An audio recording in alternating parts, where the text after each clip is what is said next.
You can't do this. You will embarrass yourself.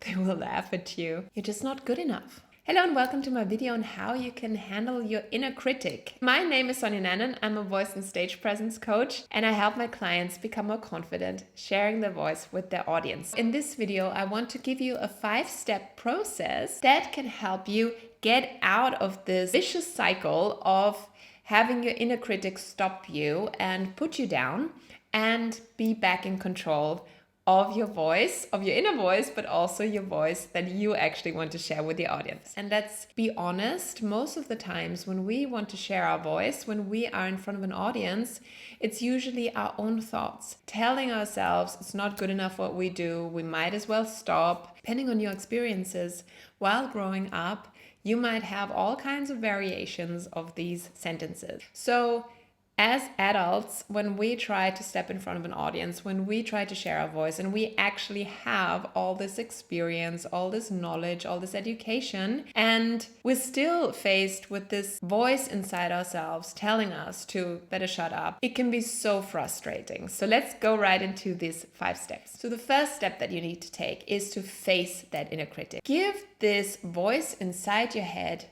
an actual voice, which means writing down everything that you are telling yourself, or that this voice is telling you, like you're not good enough, you might as well stop, this is embarrassing, you don't know enough, whatever it is, put it all on paper, write it down, so it becomes more apparent what these things are that you are telling yourself. And then the second step is to realize that it's you who is telling yourself that, because we're so afraid of other people criticizing us that we are actually projecting our own inner dialogue onto them. So we tell ourselves we're not good enough, and then we say other people are going to say we're not good enough. So it's very important to be more clear on the fact that you are telling yourself that right now without even anybody saying that. And in my experience, the chances or the actual experiences that I've had of people criticizing me are really like 0.005 I don't know, percent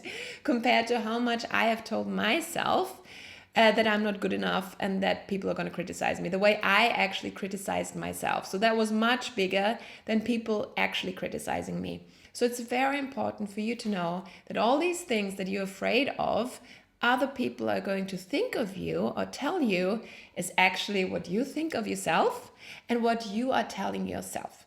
So writing it down and then being very conscious of the fact that it's you who is telling yourself that is very important. And then step number 3 is to ask yourself, is this useful?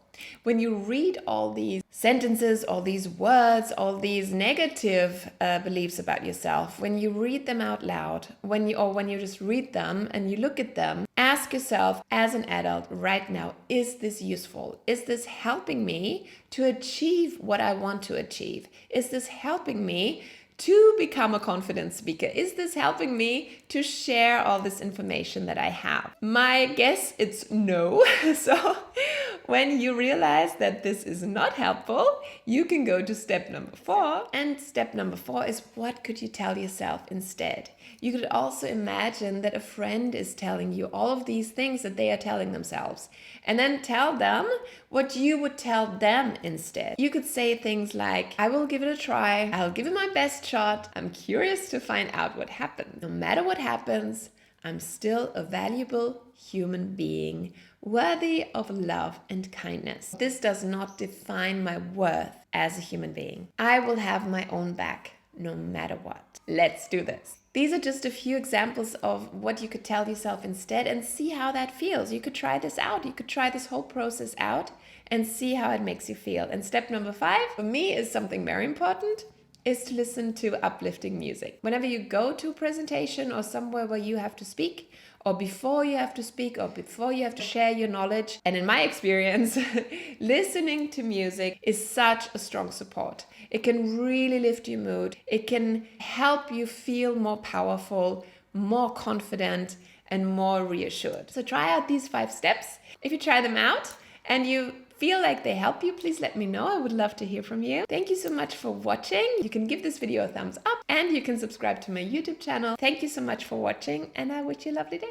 Bye.